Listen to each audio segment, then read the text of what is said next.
Hello everyone, कैसे हैं आप सब लोग। आई होप आप लोग अपने घरों पे सेफ होंगे। आज हम करेंगे जुलाई 3 वीक के इंपॉर्टेंट करंट अफेयर्स। जो लोग ये चैनल पहली बार देख रहे हैं, हम इस चैनल को सब्सक्राइब कर सकते हैं ताकि आप लोगों को हर एक अपडेट मिलता रहे। साथ ही साथ आपको बता दें, जो हमारा स्पेशल डिस्काउंट था मानसून सेल का, वो सिर्फ अब कुछ ही दिनों के लिए रह चुका है। आप लोग अगर हमारी ऐप पे कोई भी कोर्स परचेज करना चाहते हैं तो आप इस कोड को यूज़ कर लीजिएगा, आपको 20% डिस्काउंट जो है वो मिल जाएगा। साथ ही साथ अगस्त महीने का मॉक टेस्ट शेड्यूल अब आप लोगों के सामने है। जो तैयारी कर रहे हैं बच्चे, आप लोगों को बता दूं, आप लोग इसको अपने अकॉर्डिंग तैयार कर सकते हैं। हर संडे एग्जाम को हम लोगों ने कहा था जुलाई में कंडक्ट करवाए हैं, अब अगस्त है। आप लोग इन एग्जाम्स के लिए प्रिपेयर कर रहे हैं तो आप इसको कर सकते हैं।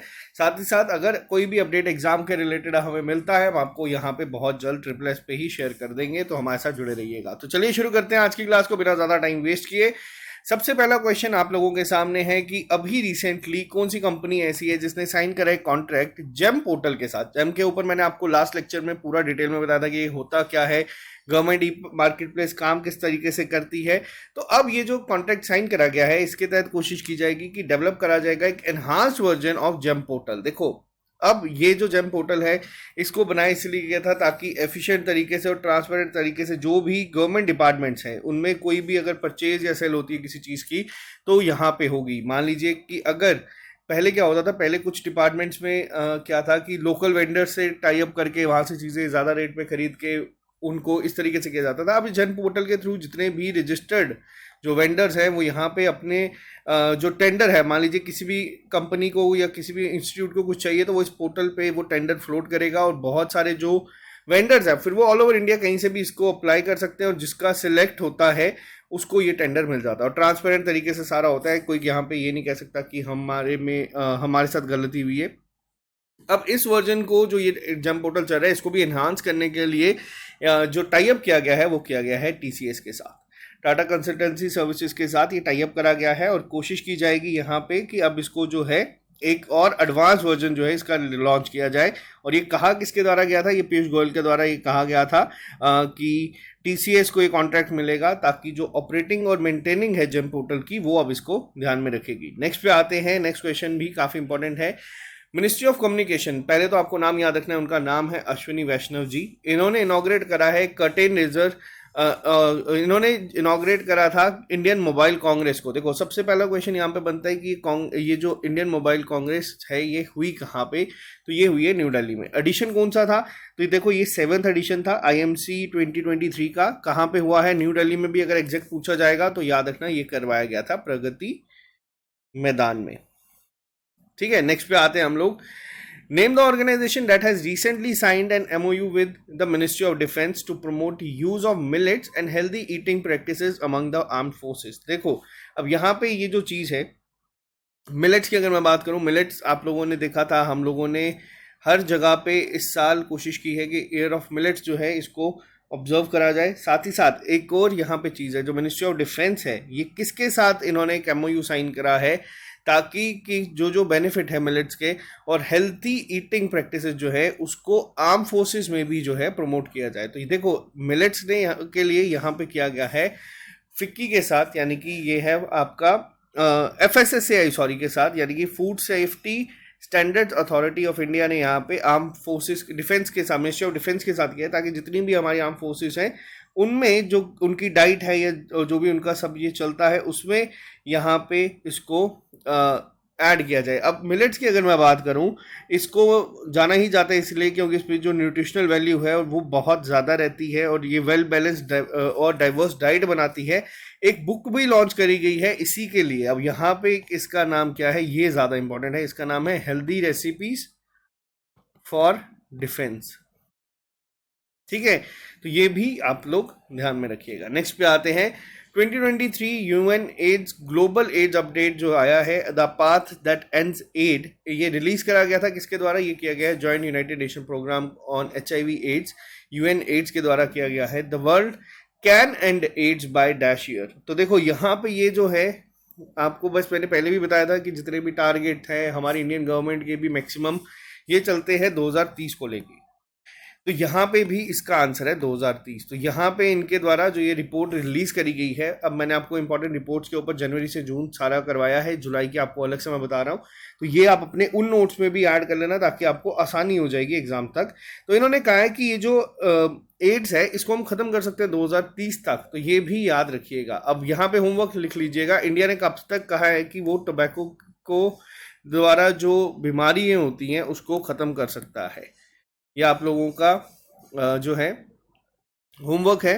टीबी को अगर मैं बात करूं, सॉरी टोबैको कह रहा हूं मैं यहाँ पे, इंडिया ने क्या कहा है कि वो टीबी किस साल तक खत्म कर देगा, ये अब आपके लिए होमवर्क है।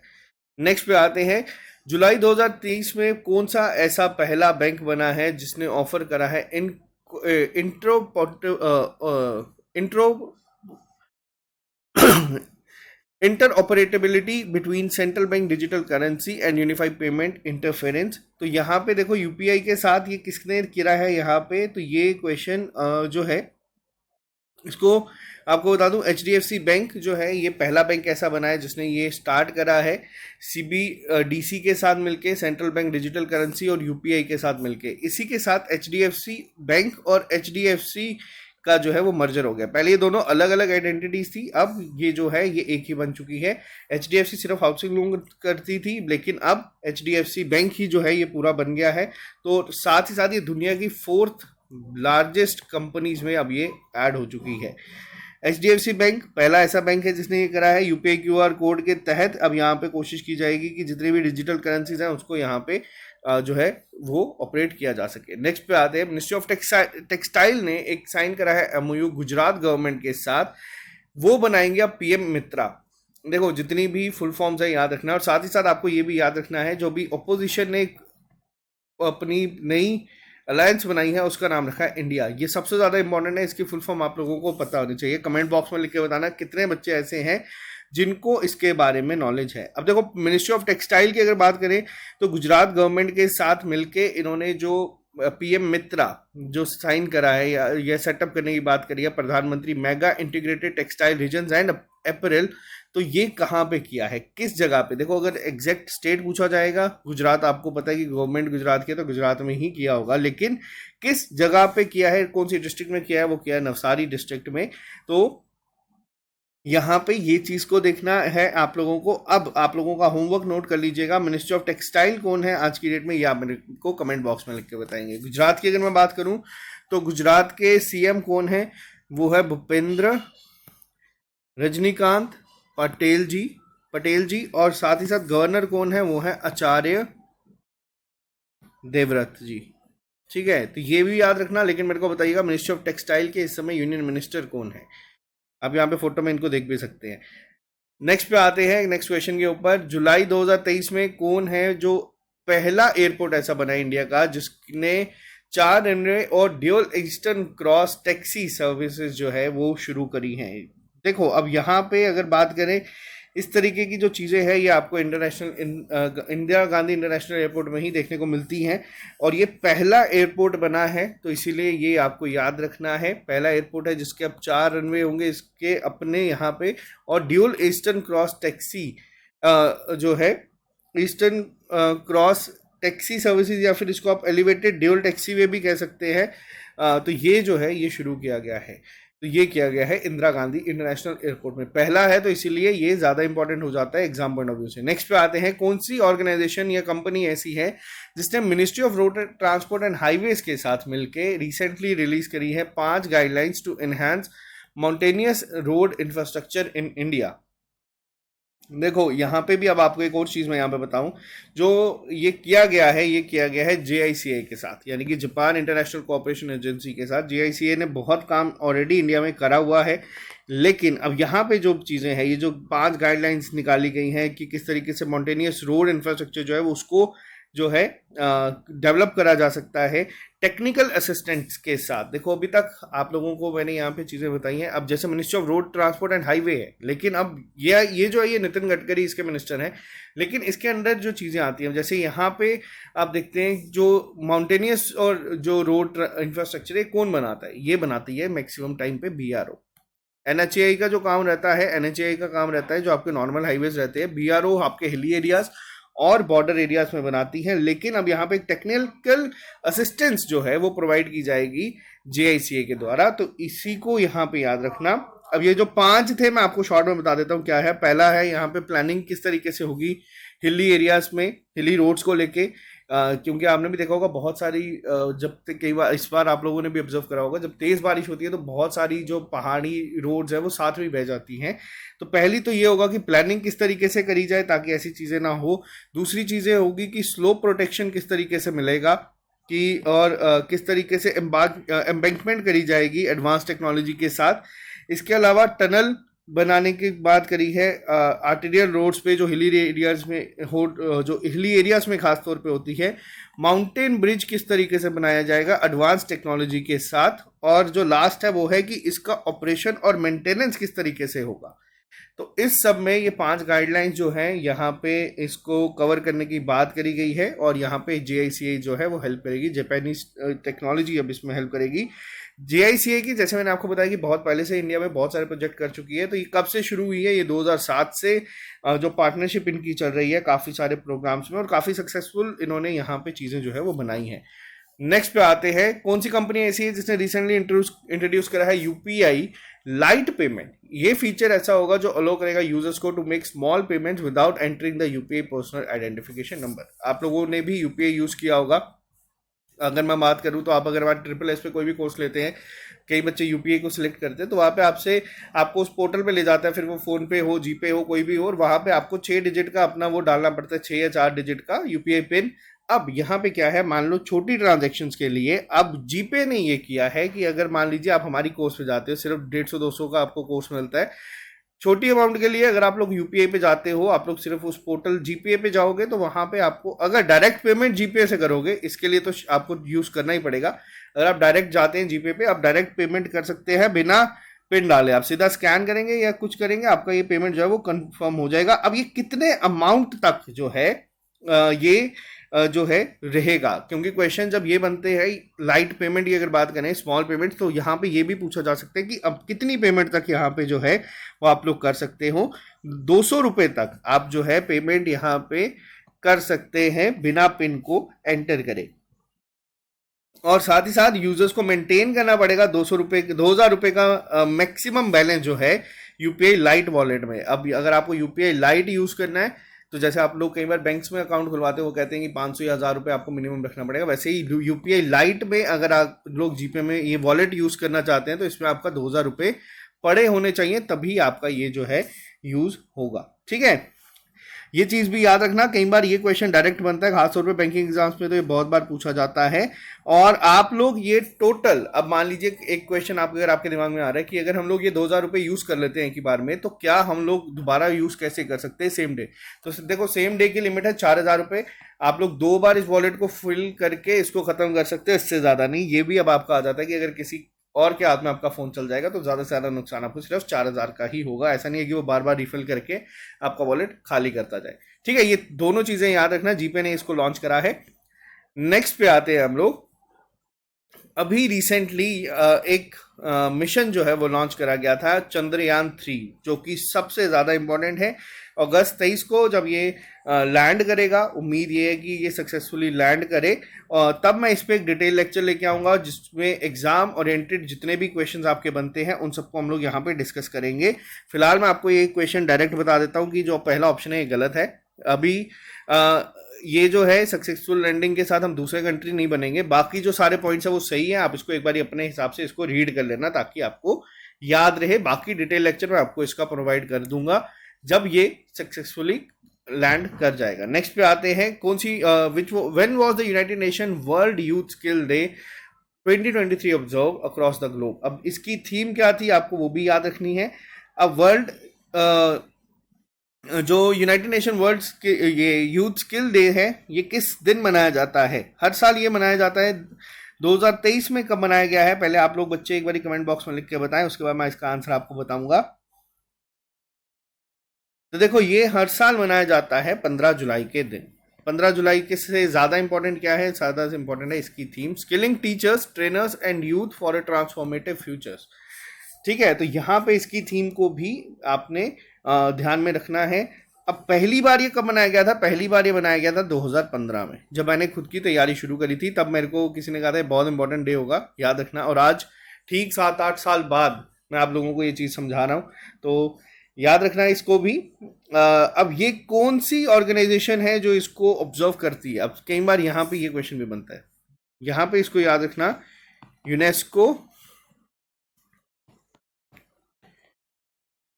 UNEVOC, यहाँ पे याद रखना, ये यहाँ पे करती है। इसमें टोटल 8 यूनेस्को के इंस्टीट्यूट्स और सेंटर्स आ जाते हैं जो कि एजुकेशन के फील्ड में काम करते हैं, और जो वोकेशनल एजुकेशन है उस पर काम करने की। इसका हेडक्वार्टर कहाँ पे है इस इंस्टीट्यूट का?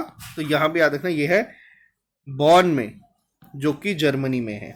ठीक है, ये भी इंपॉर्टेंट इंटरनेशनल ऑर्गेनाइजेशंस में कंसिडर होता है।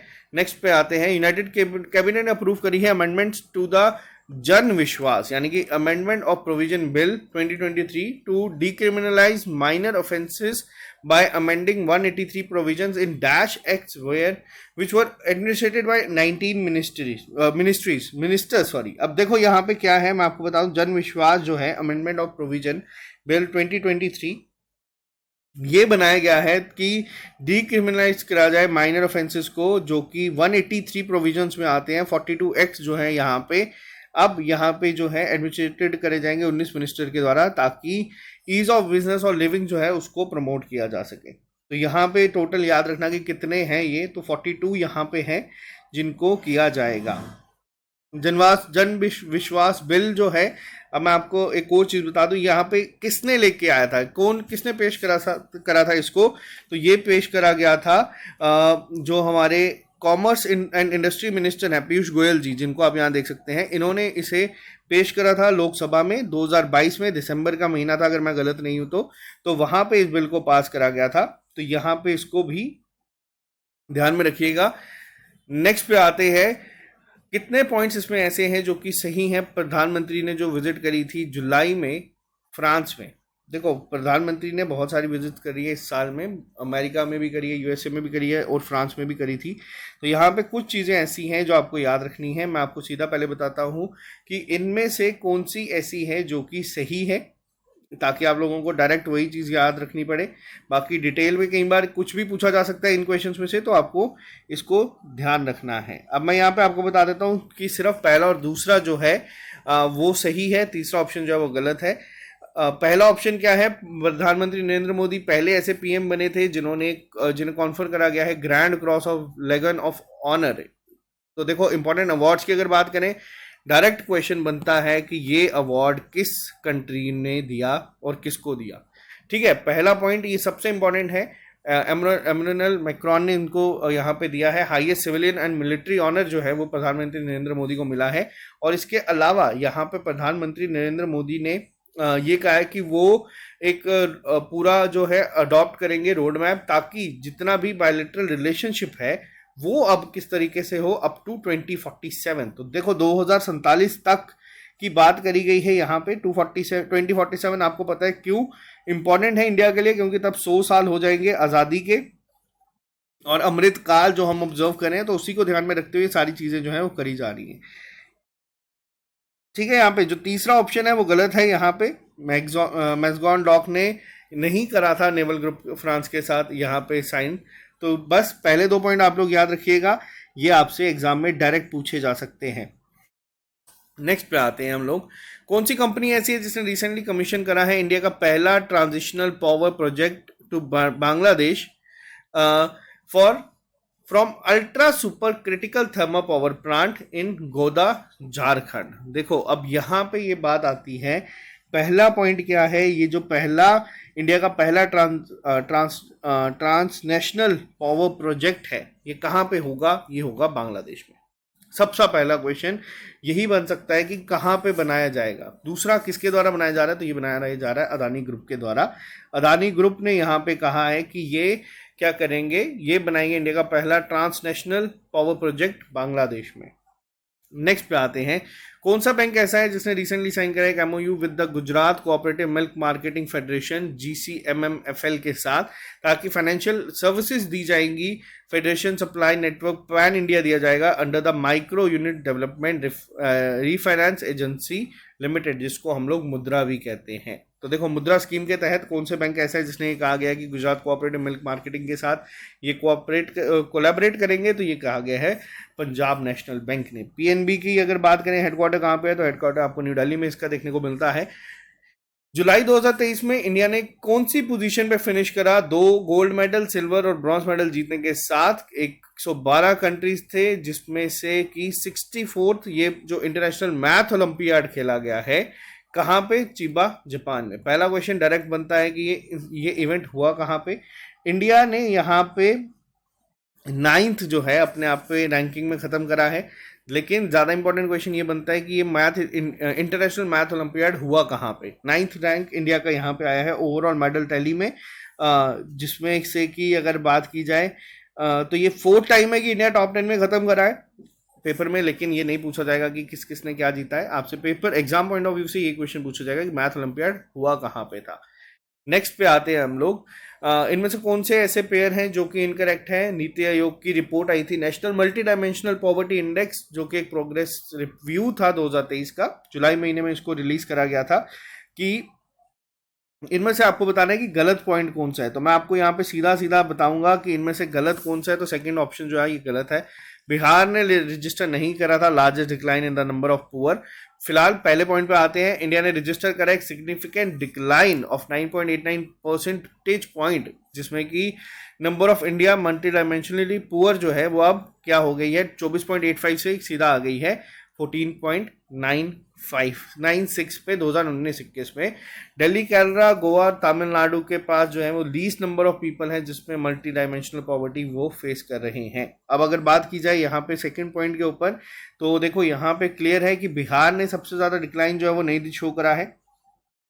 ठीक है, तो किसने करा है? तो चलो मैं इसको थोड़ा सा ट्विस्ट के साथ आप लोगों को दे देता हूँ। आप लोग इस रिपोर्ट को गूगल पे पढ़ सकते हैं या फिर आप इसको एक बार रीड कर लीजिएगा, क्योंकि ये जो इस तरीके की रिपोर्ट्स होती है ना, पहले तो ये याद रखना है कि दी किसके द्वारा गई है। नीति आयोग ने इसको दिया है, तो आपको यहाँ पे ये बताना है कि किसने यहाँ पे सबसे ज़्यादा डिक्लाइन जो है वो शो करा है और कितने करोड़ पीपल जो हैं अब यहाँ पे हैं। मैंने आपको एक और इंडेक्स बताया था, पॉवर्टी इंडेक्स, जिसमें इंडिया के एंड से कितने मिलियन जो लोग हैं वो बाहर आ चुके हैं। हिंट दे देता हूँ, वो 400 के करीब है। अब आप लोग बताना वो एग्जैक्ट नंबर क्या था, वो ज़्यादा इंपॉर्टेंट है, आप लोगों को ये याद रखना है, क्योंकि इस तरीके की रिपोर्ट्स के क्वेश्चन एक आधी शिफ्ट में तो आपको देखने को मिलते ही मिलते हैं, और ये किसी से भी पूछा जा सकता है एग्जाम में, किसी भी शिफ्ट में आ जाएगा, तो आपको इसको ध्यान में रखना है। नेक्स्ट पे आते हैं, कौन सी कंपनी ऐसी है जिसने रिसेंटली जीता है 800 करोड़ का एक कॉन्ट्रैक्ट, ताकि वो डिफेंस को जो है, डिफेंस व्हीकल जो है उनको सप्लाई करेगी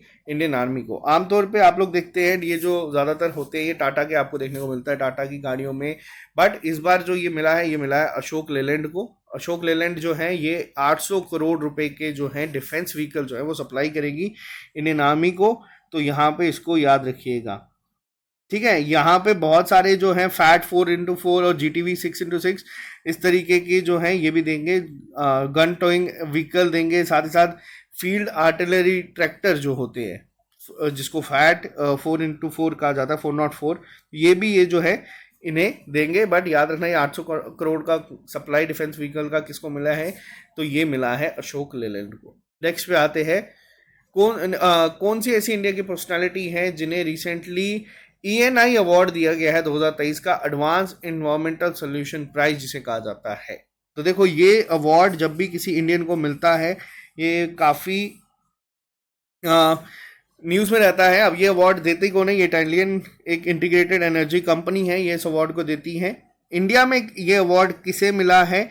तो ये IIT मद्रास के प्रोफेसर हैं, इन्हें इस अवार्ड से सम्मानित करा गया है। तो इनका नाम यहाँ पे आप लोग याद रखिएगा, IIT मद्रास से ये बिलोंग करते हैं। ठीक है, इनका नाम क्या है? इनका नाम है थलप्पाई प्रदीप, थलप्पाई प्रदीप इनका नाम है। नेक्स्ट पे आते हैं, कौन सी पर्सनालिटी ऐसी है जिन्होंने रिसीव करा है night the your days arts at this letters order of arts and letters awards by the government of France. देखो ये अवार्ड वापस से जितने भी फ्रांस के अवार्ड्स है ये काफ़ी इंपॉर्टेंट है। ये दिया किसको गया है तो याद रखना है 2 लोगों को मिला है।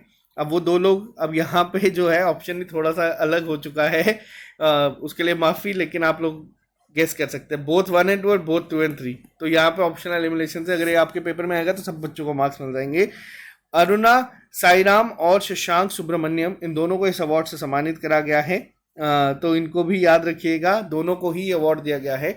और प्रधानमंत्री नरेंद्र मोदी को, जैसे मैंने आपको बताया, हाईएस्ट सिविलियन अवार्ड से सम्मानित करा गया है। वो भी याद रखना है क्योंकि आरबीआई ग्रेड बी जो भी जून के महीने में हुआ था उसमें पूछा गया था कि किस कंट्री ने हमारी जो प्रेसिडेंट है मुर्मू जी, उन्हें सम्मानित करा था हाईएस्ट अवार्ड से। तो यहाँ पे याद रखना, ये इसी तरीके के क्वेश्चन जो हैं अवार्ड्स कैटेगरी में ज्यादातर आपको देखने को मिलते हैं। नेक्स्ट पे बात करते हैं, इनमें से कौन सी स्टेटमेंट ऐसी हैं जो करेक्ट है with respect to the Commonwealth senior junior youth weight lifting championship. देखो ये हुई कहाँ पे है, ये Commonwealth senior junior youth weight lifting championship ये हुई है ग्रेटर नोएडा। पहला क्वेश्चन तो यहाँ पे यही इंपॉर्टेंट है जो आपको याद रखना है कि ये इवेंट हुआ कहाँ पे है। उत्तर प्रदेश में ये इवेंट जो है ये कंडक्ट करवाया गया है। तो यहाँ पे आपको बता दूं जो सही स्टेटमेंट है वो सारी हैं। अब एक बार थोड़ा सा डिस्कस कर लेते हैं। इंडिया के जो सीनियर वेट लिफ्टिंग कंटाइजेंट है थी, उन्होंने 20 मेडल जीते हैं। एग्जैक्ट नंबर याद रखने की जरूरत नहीं है आपको। इंडियन टीम ने ओवरऑल 61 मेडल जीते हैं। और ये नाम याद रखना, ज्ञानेश्वरी यादव जो इंडिया से बिलोंग करती है, उन्होंने गोल्ड मेडल जीता है वुमेन 49 kg इवेंट में। और साथ ही साथ इन्हें बेस्ट लिफ्टर का अवार्ड मिला है जूनियर कैटेगरी में। तो पेपर में डायरेक्ट क्वेश्चन जो सबसे इंपॉर्टेंट है वो यही बनेगा कि कौन से स्पोर्ट से रिलेट करती हैं, तो ये वेट लिफ्टर है, इनको यहाँ पे याद रखना।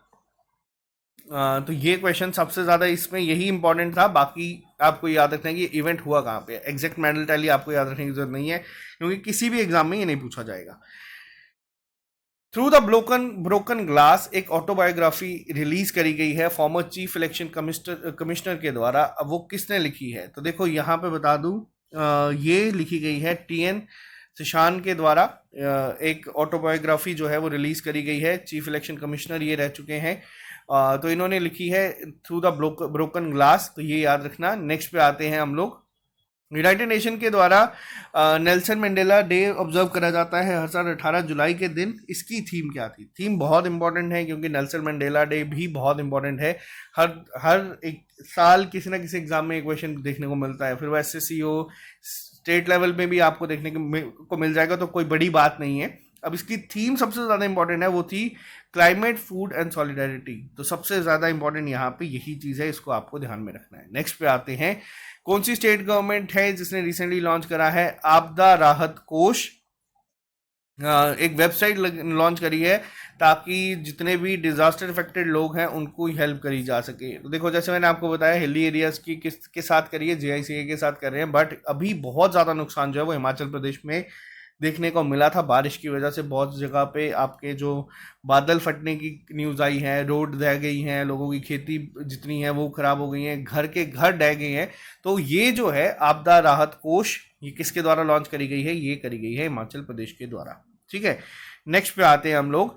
अभी नीति आयोग के द्वारा एक एक्सपोर्ट प्रिपेयर्डनेस इंडेक्स जो है वो लॉन्च करा गया है स्टेट और यूनियन टेरिटरीज के लिए, जिसमें रिपोर्ट में ये बताया गया है कि कौन सी स्टेट ने टॉप करा है इंडेक्स का with an overall score of 80.89। तो देखो ये तमिलनाडु ने टॉप करा है इस इंडेक्स को।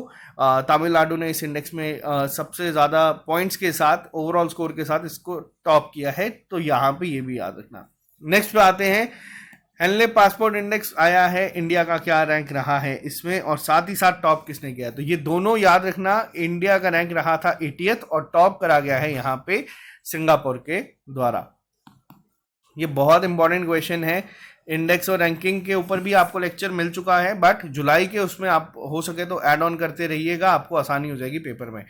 इंडिया और मंगोलिया ने अभी एक बायलेटरल जॉइंट मिलिट्री एक्सरसाइज जो है वो शुरू करी है। कहाँ पे? उलन बैटार में, जो कि मंगोलिया में ही है। पेपर में जब कभी भी इंडिया के बाहर मिलिट्री एक्सरसाइज होती है, नाम याद रखना, नोमैडिक एलिफेंट है, बट ये याद रखना कि ये हुई कहाँ पे।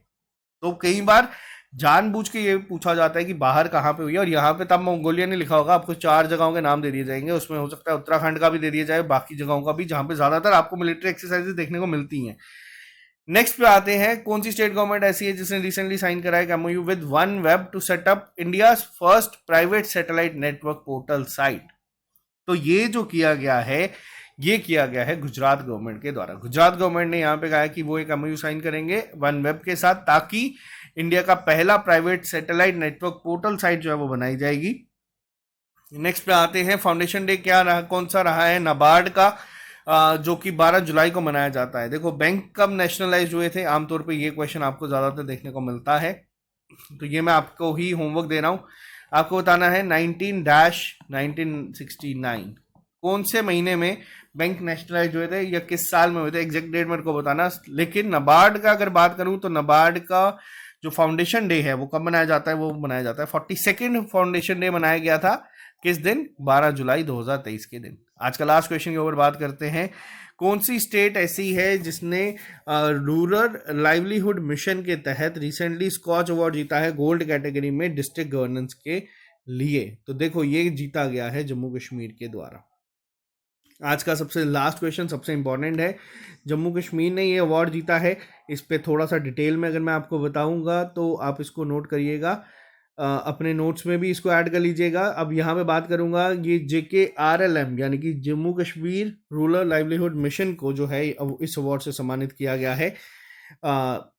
State of governance in India 2047 जो थी, इसकी थीम थी, गोल्ड कैटेगरी में यहाँ पे मिला है। डिस्ट्रिक्ट गवर्नेंस के लिए यहाँ पे मिला है, जो आउटस्टैंडिंग एफर्ट्स यहाँ पे करे गए हैं उसके लिए यहाँ पे इस अवार्ड से सम्मानित करा गया है। तो ये आप लोग याद रखना, स्कॉच अवार्ड ऐसा नहीं है कि सिर्फ एक कैटेगरी, बहुत कैटेगरीज में मिलते हैं। अगर बैंकिंग फाइनेंशियल की बात करूँ तो वहाँ पे ये अवार्ड मिला है आपके यूनियन बैंक को, जो उनका यूनियन प्रेरणा एक इनिशिएटिव चलता है।